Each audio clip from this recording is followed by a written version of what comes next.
Il volley a Padova va di finale in finale e non poteva esserci epilogo migliore per la stagione della categoria Under 17 maschile. Sabato 13 aprile le due sfide per il podio hanno tenuto con il fiato sospeso centinaia di appassionati che hanno potuto gustarsi momenti di grande pallavolo. Il match che assegnava il terzo posto, l'ultimo disponibile per la fase regionale, giocato ad Albignasego, ha visto prevalere per 3-1 l'Astra Volley dopo un serrato testa a testa con il Valsugana Volley, presentatosi all'atto conclusivo in precarie condizioni di organico.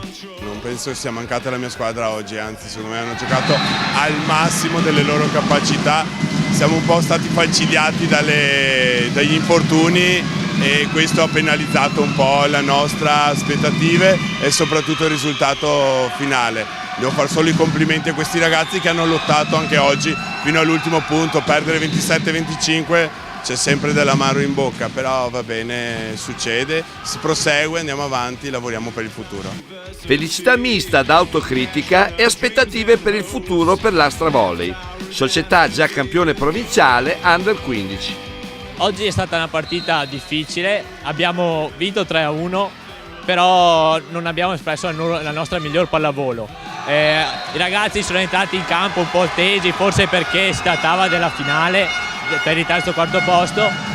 Nonostante ciò l'obiettivo della società, che era quello di arrivare alle fasi finali, è stato raggiunto e adesso ci aspettano le fasi regionali in cui i ragazzi potranno fare un'esperienza positiva che servirà per il loro futuro e per crescere ancora di più. La sfida per il titolo provinciale, giocata a Casal Serugo, è stata degna di un thriller. Il Legnaro PGS 2000 è riuscito ad aver ragione di un mai domo Lumar Colos Campodarsego Volley, solo sul 22-20 del tie break, dopo una battaglia durissima che sul 2-0 a favore del Campodarsego sembrava ormai segnata. A me sinceramente sembrava impossibile che finiti i primi 2 set noi fossimo così superiori al Legnaro e infatti dopo la squadra è uscita ed è stata partita vera dal circa 20 pari del terzo set fino a tutto il quarto e fino a tutto il quinto, 3 set che sono finiti ai vantaggi.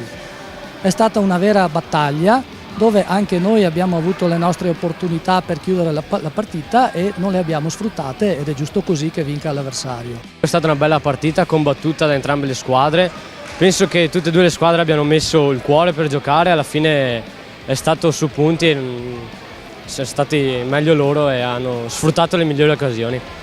Campodarsego Volley, che si segnala per il fatto di giocare senza libero, nell'epoca dell'iperspecializzazione, un'autentica rarità. Abbiamo impostato così la squadra senza il libero perché pensiamo che a questi livelli, fino ai 16-17 anni, tutti i ragazzi debbano fare esperienza anche in seconda linea come difensori e come ricevitori.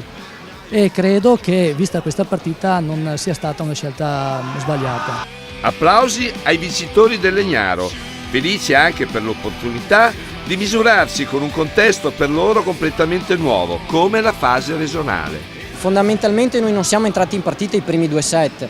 È stata una partita che ci ha messo in difficoltà perché loro inaspettatamente hanno battuto molto bene, è una gran squadra, ha un gran gioco, hanno un bravissimo palleggiatore che ci ha messo in difficoltà. Noi siamo entrati in partita alla fine del terzo set, abbiamo imposto un po' il gioco nostro battendo meglio e sbagliando molto meno, noi abbiamo sbagliato troppe battute dall'inizio. Per quanto riguarda cosa mi aspetto alla fase regionale non lo so perché per noi è una cosa completamente nuova, loro sono giovanissimi perché hanno un altro anno di 17 per cui è un campionato che affronteremo senza grosse aspettative, cercheremo di dare il meglio. Sicuramente è una bella sensazione quella di aver vinto il campionato anche perché l'anno scorso non siamo neanche riusciti ad arrivare alla fase di eccellenza. Infatti quest'anno abbiamo fatto un notevole sforzo, siamo partiti molto male, abbiamo sbagliato molto in battute e in ricezione. Poi nel terzo set non so, è successo qualcosa dentro di noi che ci ha fatto vincere la partita.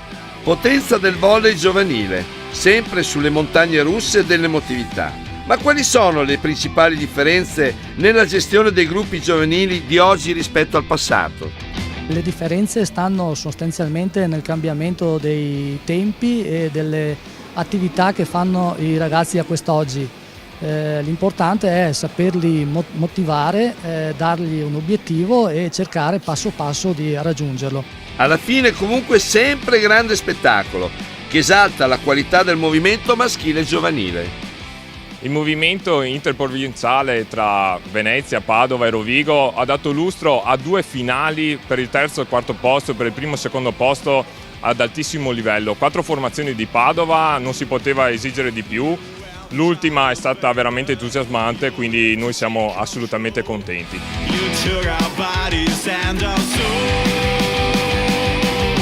E speriamo che questi ragazzi riescano a ripetere le loro imprese anche sui palcoscenici regionali e magari, chissà,